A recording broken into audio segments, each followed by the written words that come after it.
Good morning, everyone. My name is Jeremy Barr, and I am the Visiting Professor of Broadcasting and Convergent Media.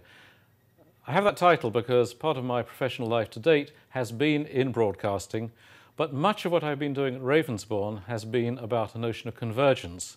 And convergence is a rather bland or strange word, but in this context, let's take it to mean the way in which people might intriguingly work together. And let me add a quick notion or rider to that, which is I don't think we all do work together all the time necessarily, but most of the creative things we do require us to be cleverer at working together. Now, this is the first lecture in a series of lectures in this first term for you as students of Level 1 and Contextual Studies. And there's another difficult phrase, contextual studies. What on earth does it mean?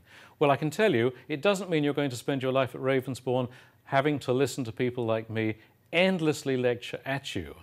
It does mean, however, that we are going to initiate conversations about the things that we believe affect the context of our everyday lives, the spaces in which we work, professionally, personally, intellectually, and emotionally. And for that reason, this lecture is intended for anyone who has joined Ravensbourne College in any design or communication media course. It's not bespoke to one area or other because the issues we're looking at are the issues that we all share. So the question could be asked, how do we actually address these issues? And there are three words on the screen: history, society, and theory. And usually these words send shivers down people's spines. So many people, sadly, have a perception of the study of history as being about some kind of boring list of facts, not knowing why or how they might need to or wish to make sense out of lists, or indeed whether lists are that important. But we perhaps do need to know something about our background, and I'll come back to that in a moment. Society. Well, what are we if we're not joined together?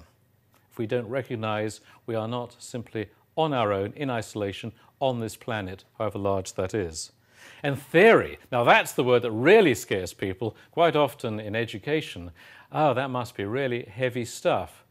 But wait a moment, is there any human activity which, when you look at it, you don't realize that behind that immediate activity is a series of processes? They might not be rules, in fact often they're not, but there's a series of constructed ways of thinking about why we do what we do, and more important, how we might look at those issues of why we do what we do.